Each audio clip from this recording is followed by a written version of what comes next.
What's up guys, and welcome back to another episode of Career Mode. This is episode number 111, and yesterday we are returning with a brand new season of Career Mode. Our 6th season of the save is getting underway today. This is mad, man. We're already 6 seasons in to this Career Mode. Unbelievable. Yes, our 6th season getting underway today, and it's a double upload day today. It's guaranteed. Don't need a like target. If you could show a like regardless for the hype for the new season, that would be fantastic. And all I'll say is this, guys, the start of the new season is fantastic, and I know you guys are really going to enjoy it. So, as we begin a new season of Career Mode today with Roma on the back of our successful European Championship campaign, winning the Euros with England for the first time in the country's history.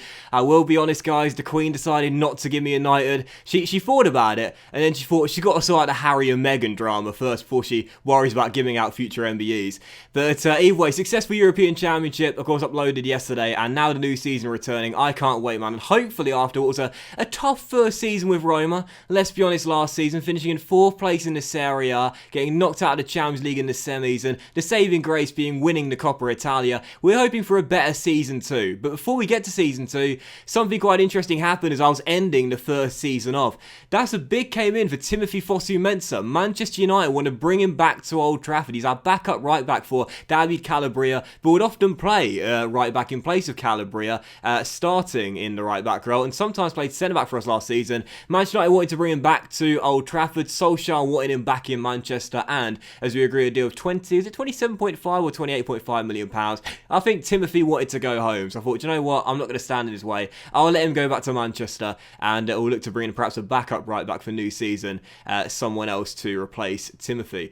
But also, I gave some new contracts to some of the players that were expiring, including a couple of those youngsters there, who I must say I'm tempted to give some game time to next season, Borlat, and also the young centre-back, who I did give a bit of game to last season, who was pretty decent. And also had a couple of scouting updates as well, as we were ending season 1 with Roma and our 5th season of the save overall. I always include this just in case for those that are really immersed in the save and want to know exactly what's going on. You want to make sure you can keep up to date with the youth scouting and stuff like that. I always include just in case you're interested. But yeah, after that, the new season was about to start with Roma, season 6 of the save. Our 2nd season at the Stadio Olimpico. And one thing I did forget to show is who won the Champions League and who won the Europa League, by the way. Liverpool were Champions League winners last year, and Inter Milan won the Europa League, as you see the Super Cup here between the English and the Italian sides. Yeah, Inter won the Europa League, Liverpool won the Champions League, and yes, here we go, the new season is here, season 2 with Roma, 6th season of the save.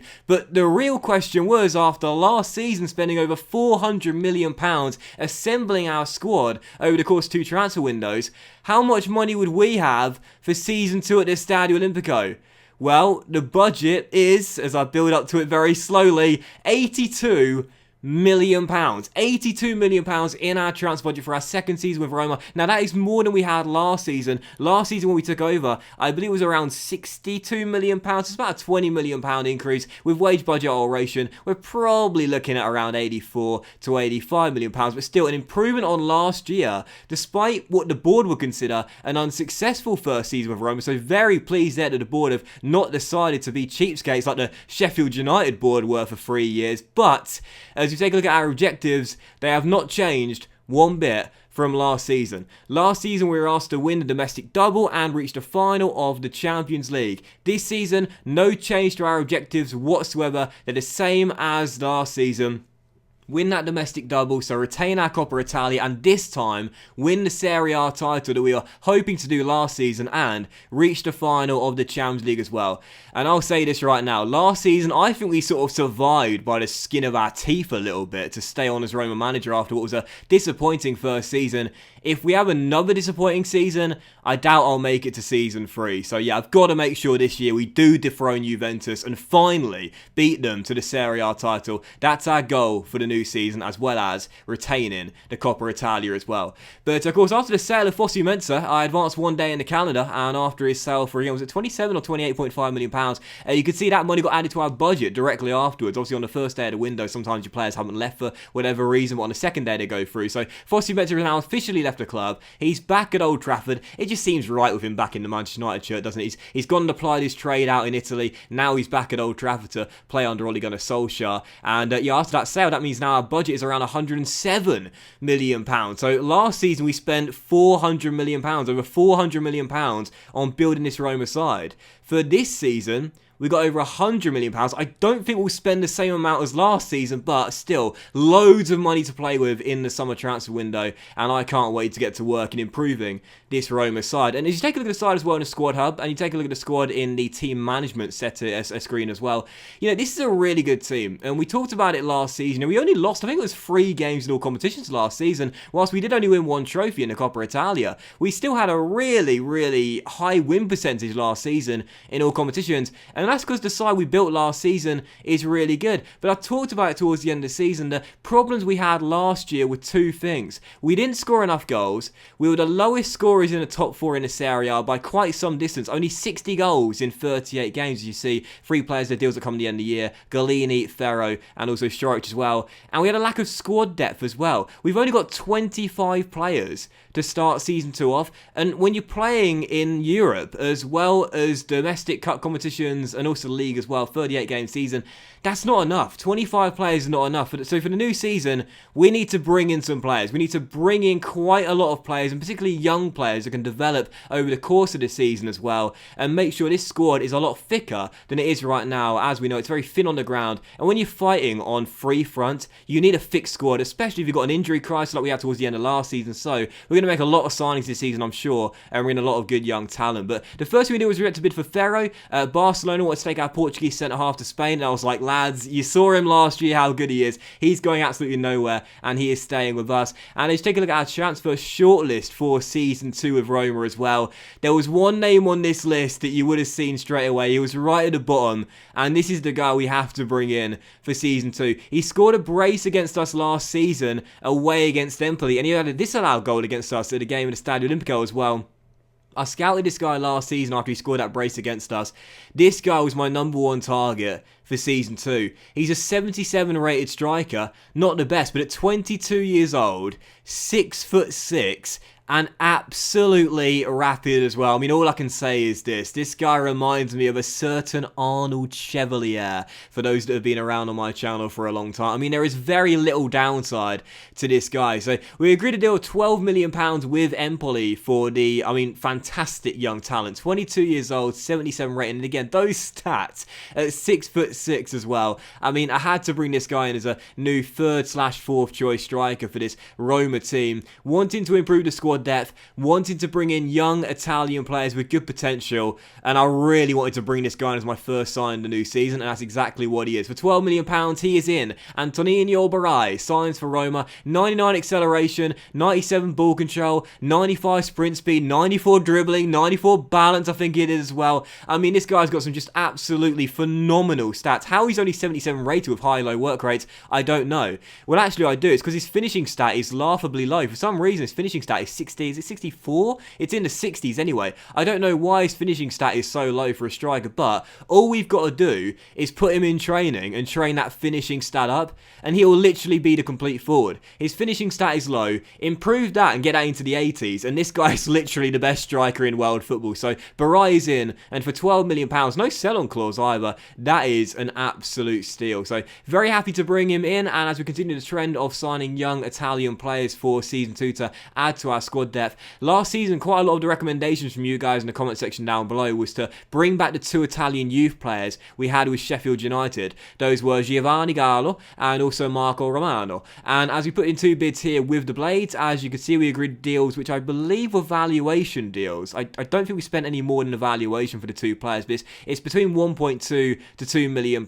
These players are both in the mid-60s for overall. However, they're both teenage talents. Marco Romano in particular looks very exciting indeed, with 82 ball control, 5-star skill moves, 4-star weak foot, just 18 years old, and high-low work rates as well. He looks fantastic, as does Gallo, to be fair. They look really, really good. Last season, we couldn't bring these guys to the Stadio Olimpico with us from Bramwell Lane because in the game, players have to be at a club for a minimum of, I think it's 12 months, and they hadn't been by the time we were in the transfer windows, but now they have been for over 12 months. We put in bids for both of these players. The club accepted them both. They said you can take the youth prospects to the Stadio Olimpico with them and develop them there in Italy, in their native Italy, and we've brought the boys home. Giovanni Gallo, who is an exciting prospect, 19 years old, 68 rated, right back / centre back, and at 6'2" as well, with a power header trait I talked about when he first came out of the academy back in season 4. I think this guy is more suited to play as a centre-back in this team. However, with the exciting prospect tag, I wouldn't be against having him as our backup right-back this year for Calabria,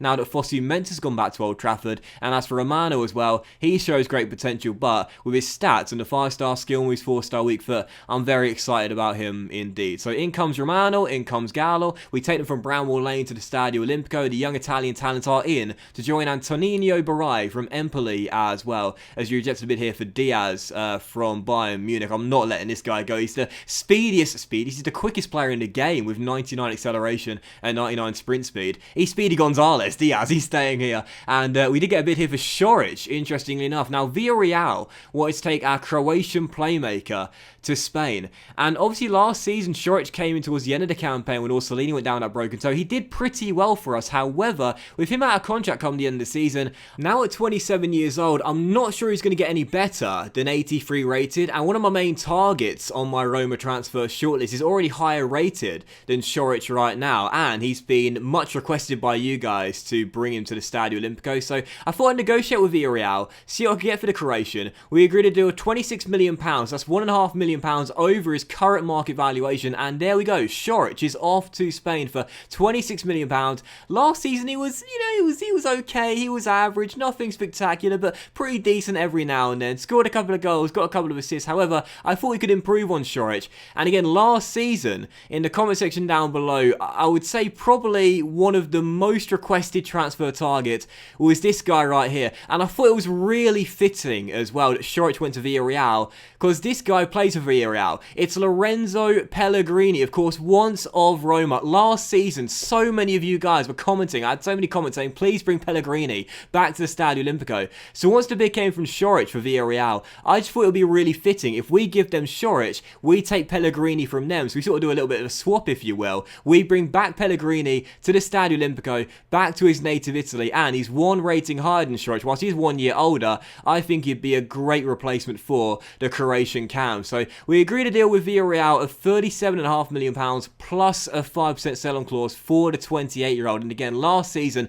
you guys kept on commenting saying, please bring back Pellegrini to the Stadio Olimpico. Loved by the Roma fans, as we know. And I wanted to bring him back at some point. I wanted to bring him back in January after the sale of Marc Roja. Couldn't do so. Had to settle for Gedson Fernandes. In the end, that was a great signing. But I think this will be as well. Pellegrini is back at the Stadio Olimpico for £37.5 million plus a 5% sell-on clause. He's back, baby. Pellegrini back in a Roma shirt. 28 years old, but 84 rated. I think this guy will be a great backup midfielder for this team, because he can play as a cam, where Šorić was playing. He can play deeper in the central midfield role, where Gedson Fernandes and Mandragora played for the majority of last season, plus Tonali as well. And with his stats too, high medium work rates, 81 stamina, 86 ball control, 84 long pass, 88 vision as well. This guy's got 4 eyes, I swear. He'd be great at keeping hold of the ball, whilst also playing defence splitting through balls too. So whether playing as a deep line playmaker in the defensive midfield role ahead of Fernandes or Tonali, or if we want to do so, play him in Orsolini's absence when he goes down with an injury, I think he'd be a brilliant player either playing further forward or sitting deeper. That's the advantage to Pellegrini. Šorić can only do one role, that's the cam role. Pellegrini can do both the attacking midfield role and the defensive midfield role as well. So Šorić goes, Pellegrini is back, and I'm very happy with that little swap deal negotiated there with Villarreal. It's not a swap deal, it's kind of a swap deal, if you will, as we do indeed get Pellegrini in to the Stadio Olimpico.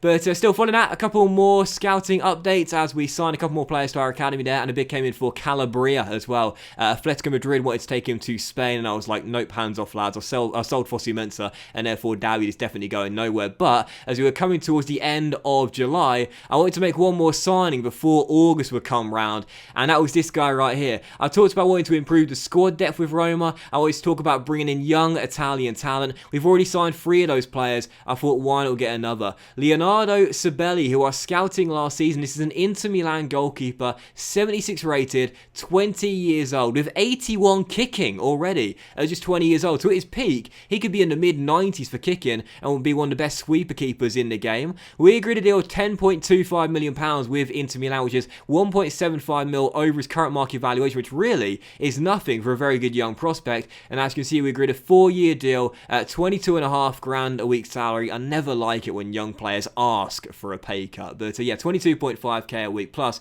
50 grand sign-on bonus. And as you'll see, Sabelli becomes our 5th new signing of the new season, and we've not even hit August yet. I said I wanted to improve this squad depth. Well, we certainly started doing that very quickly. 5 new signings to begin the new season, 4 incredibly good young Italian talent, plus Lorenzo Pellegrini heading back to the Stadio Olimpico as well. And after those signings, we still got tons of cash remaining in the budget as well. We still got like 65 million left in our transfer budget, and we've not even hit August yet. This Roma side is getting younger, it's getting thicker, it's looking better and brighter for the future. Sabelli, our latest new signing here, our 5th new signing of the season so far, and all I can say is this: I'm loving how this Roma team is shaping up for season 2. But that will end today's episode of Career Mode, guys. So big thank you for watching. I hope you have enjoyed it, and if you did enjoy today's episode, then please do drop a like. Much love to you all, have a fantastic day, and don't forget, the next episode is coming out later on tonight, and you will not want to miss it. It's so dramatic, it's crazy, and I really hope you guys enjoyed it once. So have a fantastic day, guys. Much love to you all, and I'll see you for the next episode of Career Mode as we kick off our 2nd season with Roma with the Supercoppa against Juventus and some new signings too